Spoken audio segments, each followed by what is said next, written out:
오늘은 요한복음 19장 8절에서 16절 말씀 가지고 이 말을 듣고 라는 제목으로 함께 말씀의 인사를 나누겠습니다. 우리가 새길 말씀은 8절 말씀이에요. 빌라도가 이 말을 듣고 더욱 두려워하여, 그래서 이 이후에 일들이 생겼습니다. 이 말을 새기면서 이 말을 듣고 라는 제목으로 함께 말씀의 인사 나눕니다. 지난주에 우리의 시선, 내가 보는 것, 무엇을 보느냐, 그것만 회복되어도 우리의 마음이 자연 치유되듯이 마음이 회복되고 우리 안에 있는 영적인 독소들이 빠질 수 있다라고 우리 같이 말씀을 들었습니다. 또 우리가 회복해야 할 그 시선은 다른 것이 아니라 주님을 바라보는 것이었어요. 우리가 주님을 믿는다고 하면서 정작 주님은 바라보지 않는다면 그걸 과연 주님을 내가 믿는다라고 할 수 있을까 생각해 본 거죠. 주님을 바라보지 않으면 주님의 뜻을 알 수 없고 주님께서 무엇을 원하시는지도 알 수 없고 주님께서 원하시는 것이 무엇인지 알 수 없으니까 주님의 그 고통, 십자가 그 고통에 같이 동참할 수 없고 주님의 고난에 동참한다는 것이 어떤 의미인지 모르게 되는 거예요. 그러면 우리는 주님 뜻대로 살 수 없게 될 수 있어요. 그러니까 주님을 바라보아야 합니다. 한 주간 동안 주님을 바라보면서 사셨지요? 우리의 시선을 조금씩 회복하면서 사셨지요? 그래도 조금 도움이 되셨으리라 믿습니다. 물론 아이고 갈 길이 멀다라고 느끼시는 부분도 있겠지만 그럼에도 주님을 자꾸 바라보고 내 시선을 엉뚱한 데 두지 않고 주님을 보면서 조금씩 회복되는 사순절이 되었으면 합니다. 무엇을 보느냐 하는 것은 물리적으로 보는 것일 수도 있어요. 이렇게 눈으로 뭔가를 보는 거죠. 텔레비전 보고 뭐 누군가를 보고. 그래서 인간은 기본적인 욕망이 그렇게 시선이 가게 되어 있어요. 누구나가 갖고 있는 그 욕망에 따라서 내 시선이 자동적으로 움직여요. 남자들은 아름다운 여인을 보게 되면 옆에 부인이 있어도 시선이 휙 한번 가게 돼 있어요. 부인들은 그거에 대해서 노여워하지 마셔야 돼요. 또 여성분들도 마찬가지예요. 멋있는 남자들 보면. 또 남자들은 멋있는 차를 보게 되면 와 저거 뭐지? 하고 시선이 가요. 또 멋있는 집, 아름다운 정원을 보게 되면 와 잘 해놨다 하고 시선이 가게 돼 있어요. 본능적으로 우리는 그렇게 시선이 가요. 이미 내 안에 있는 생각의 영향을 받아서 그거를 이제 쳐다보게 되는 거죠. 이런 약한 고리를 내가 알고 있다면 나는 이 부분이 약해. 그래서 주님을 보기보다 이 약한 고리 때문에 다른 것들을 이렇게 보게 되는 것 같아. 그러면 우리의 시선을 더욱 주님께 의도적으로 고정을 해야 되는 거예요. 내가 나의 약한 고리를 알고 있다면. 우리가 가지고 있는 이런 감각들은 나름대로 보면서 정보를 우리에게 가져다 줘요. 내가 알아야 할 것들. 시각 정보죠. 또 청각 정보도 있죠. 저는 이명이 굉장히 심해요. 이 하루 종일 띠 하는 고주파 음역대가 저는 계속 들려요. 남들도 다 들리는 줄 알았거든요. 근데 이게 특이한 현상이라고 하더라고요. 의사들 말을 들어보니까 이거는 질병은 아니고 어디가 아파서 그런 건 아니고 어떠한 증상이라고 해요. 처음에 그래서 안과를 갔더니 하에노를 갔더니 좀 핸드폰으로 사람의 몸과 마음을 릴렉스 할 수 있는 그런 거를 추천해 주더라고요. 그래서 보험회사에서 그거를 계산해 주고 그걸 사용할 수 있게 했는데 뭔가 마음의 평안을 주고 새소리, 물소리 이런 걸 들으면서 안정을 좀 취하면 그러면 훨씬 낫다라고 해요. 물론 어딘가에 이렇게 집중하고 몰입하게 되면 이명을 느끼지는 못해요. 내가 어딘가에 공부 아니면 어떤 생각 골똘하면 귀에서 들리는 소리가 들리지 않아요.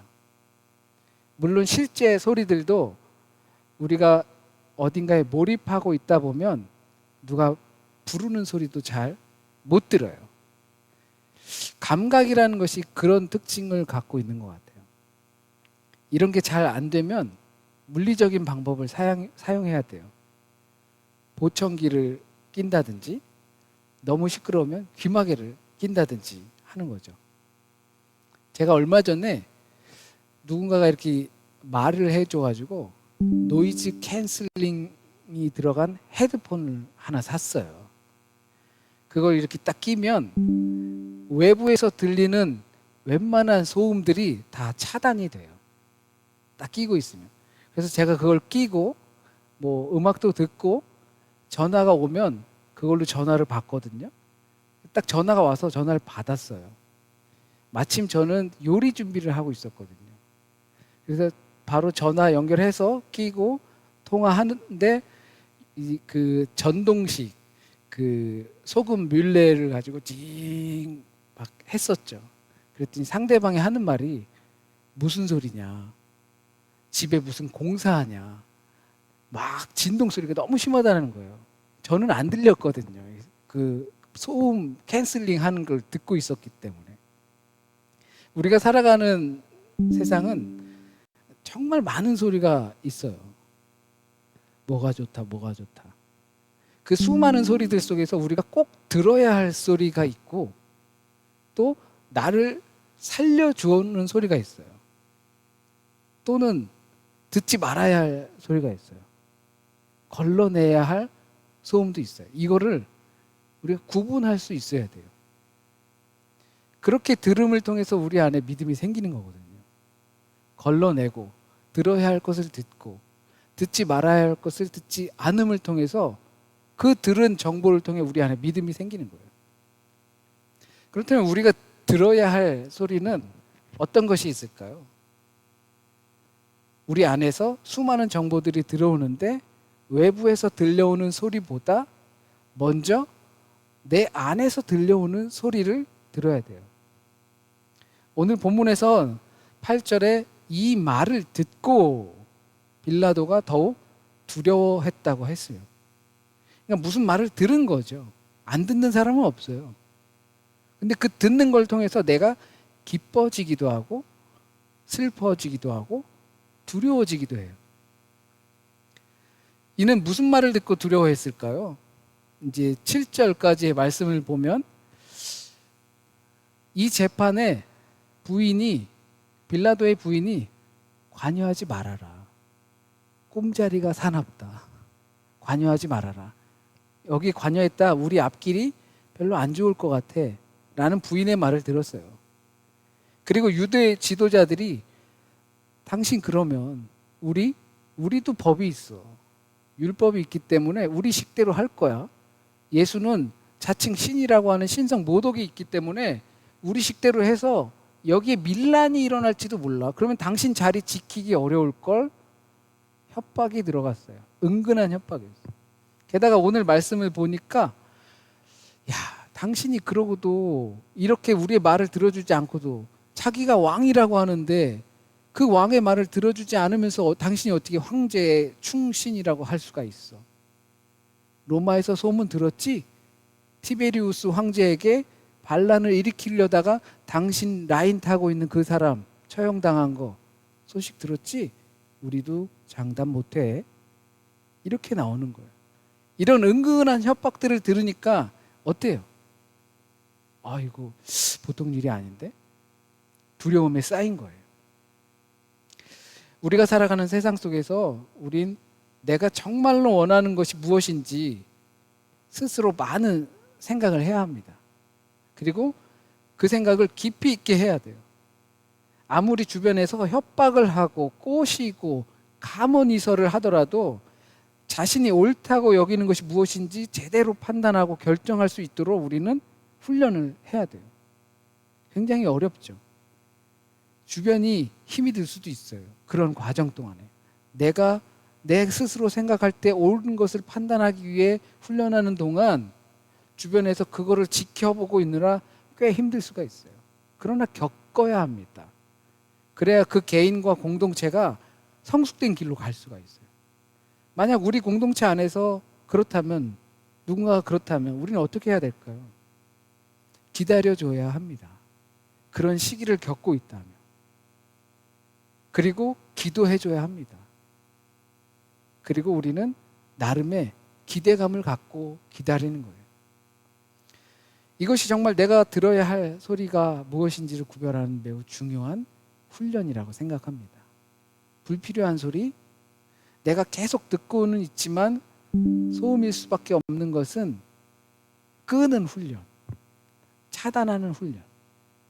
그리고 꼭 들어야 할 소리, 그 소리에는 집중하는 훈련.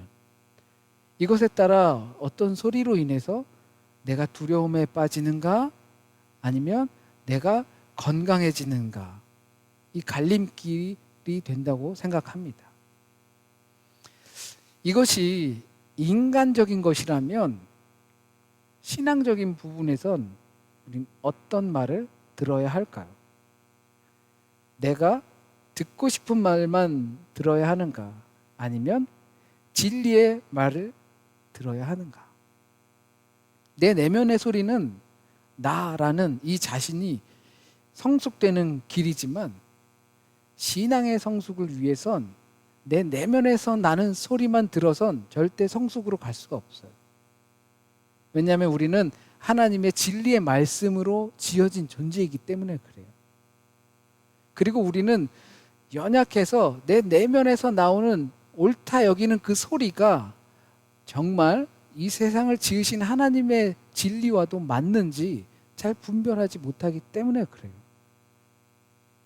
그래서 우리는 진리의 말씀을 들어야 합니다. 그래야 우리의 신앙이 성숙돼요. 진리의 말씀은 세상을 창조하시고 그리고 여전히 살아서 역사하시는 그 하나님의 말씀이에요. 이 말씀은 우리를 살리는 말씀입니다. 이 진리의 말씀은 비진리의 말씀과 함께 우리가 살아가는 세상 속에 공존해요. 그렇기 때문에 그럴수록 정말 들어야 할 진리의 말씀을 잘 듣고 귀 기울이는 훈련이 우리에게 필요합니다. 내 내면의 소리만 듣게 되면 그것이 진리의 소리로 둔갑할 수도 있어요. 자기 중심적인 사고에 빠져서 이것이 옳은 것이야 라고 여기면서 다른 것에 대한 배타적인 생각을 갖고 살 수가 있어요. 남의 말은 완전히 스위치를 딱 꺼버리는 거죠. 왜? 그 말을 들으면 내가 힘들거든요. 부대끼고. 그러니까 딱 스위치를 내리는 겁니다. 그것은 자기 자신을 위해선 좋을지 몰라요. 이것이 인간됨으로서는 좋을지 몰라요. 하지만 신앙인으로서 말씀으로 이 세상을 지으신 그 하나님의 진리의 말씀이 우리에게 있다라고 믿는 사람들에게는 이 말 또한 들을 수 있어야 합니다. 그러면 빌라도가 말한 것처럼 놓아줄 권한도 사형 내릴 권한도 자기에게 있다라고 생각하는 오만함에 빠질 수가 있게 됩니다. 진리의 말씀이 없으면 그 소리에 우린 흔들리게 되어 있습니다. 그리고 좁아져지기도 하고 두려워하기도 합니다. 그러나 진리의 말씀을 듣는 것은 내가 행할 수 있는 이 모든 힘이 내가 밥 먹고 일하고 돈 벌고 뭐 누구 돕고 하는 이 모든 일이 주님께로부터 온다라는 사실을 속 깊이 깨닫고 자신의 진실된 고백을 드리는 겁니다. 진리의 말씀을 듣는다는 것은 이렇게 열매를 맺어요. 그래서 믿음은 들음에서 나는 겁니다. 그냥 듣고만 있는 것이 아니라 내 믿음은 그 진리의 말씀을 들음으로써 내가 누리고 있는 이 모든 것, 내가 할 수 있는 이 모든 것이 주님께서 주셨다라는 것을 깨닫고 고백하는 것. 그것이 믿음입니다. 그래서 말하는 것이 아니라 들을 때 믿음이 납니다. 그렇기 때문에 듣는다는 것이 많은 것을 포함하고 있겠지만 적어도 이 들음을 통해서 우리의 인식과 생각이 바뀔 수 있다는 거죠. 어떤 소리가 들리십니까? 아무도 듣지 못하는 그 음성을 듣는 자부심으로 사시길 바랍니다. 진리의 말씀을 듣는다는 것은 누군가에겐 효율적이지 못한 소리예요. 아무 소리도 안 들리는데 뭘 자꾸 듣는다고 그래. 하지만 우리는 진리의 그 하나님의 음성을 듣는 사람들은 그 세상을 지으신 하나님의 말씀을 듣는다라는 자부심을 갖고 사시길 바랍니다. 내가 너를 사랑한다. 아무도 듣지 못하지만 그리스도인들은 그 하나님의 음성, 진리의 말씀을 듣게 되는 거예요. 내가 너를 사랑한다. 그 소리가 있다는 것을 아는 것이 신앙이고 그것이 깊어지는 것이 우리의 성숙입니다. 그 사랑의 소리를, 그 진리의 소리를 들으며 사시길 진심으로 바랍니다. 별별 희한한 소리들이 많이 들립니다. 과연 이것이 사실일까? 과연 이렇게 돼도 되는 걸까? 믿을 수 없는 소리도 들립니다. 세상을 보면 더욱더 혼란스럽습니다. 그러나 이 세상을 우리 피해서 살 수는 없습니다. 귀 닫고 살 수는 없습니다. 그 속에서 진리의 소리를 찾아내고 또 듣고 따르는 것이 우리의 삶이 나가야 할 방향입니다. 진리의 소리로 우리 영혼 지키시고 우리 믿음 지키시는 저와 여러분이 되길 진심으로 소원합니다. 아멘. 기도드리겠습니다. 우리가 살아가면서 정말 많은 소리들을 들으며 살아갑니다. 주님, 그 소리 가운데 정말 우리가 들어야 할 진리의 말씀, 그 소리 듣게 하여 주세요. 생명의 말씀, 그 소리 듣게 하여 주세요. 세상의 소음과도 같은 그 수많은 소리 들으면서 살다가 우리는 그 소리 때문에 두려워 어찌할 바를 모르며 살아가는 경우가 참 많습니다. 그러나 주님, 우리의 귀를 주님의 진리의 말씀에 귀 기울이게 하시고 그리고 거기서부터 들려오는 생명의 소리로 우리의 마음에 주님의 생명수가 흘러가게 하여 주옵소서. 그로 말미암아 우리가 더욱더 깊이 주님의 진리의 말씀을 깨달아 그것으로 미소 지으며 기뻐하며 또 힘차게 주님의 맡겨주신 이 세상을 살아갈 수 있도록 주여 인도하여 주옵소서. 사순절 둘째 주 주님, 우리가 이 말씀을 기억하게 하시고 우리 귀를 통해서 들어온 그 수많은 독소들이 주님의 말씀에, 진리의 말씀에 귀 기울이며 살아가며 헛된 것들을 걸러내고 참된 것을 들여보내 주님의 영혼의 밭을 잘 가꾸는 우리 모든 믿음의 가족들에게 주님의 은혜와 사랑이 충만하게 주여 인도하여 주옵소서. 오늘 이 시간 우리가 들어야 할 말씀만 우리의 마음속에 그렇게 뿌리 내리고 열매 맺게 주여 인도하여 주옵소서. 한 주간의 삶도 주님께 맡깁니다. 주님의 말씀에 귀 기울이면서 사는 한 주간이 될 수 있게 도와주시고 또한 그걸로 말미암아서 기쁨으로 회복되는 그러한 한 주간이 될 수 있게 주여 인도하여 주옵소서. 모든 말씀 우리 주님 예수 그리스도의 이름으로 기도드립니다. 아멘.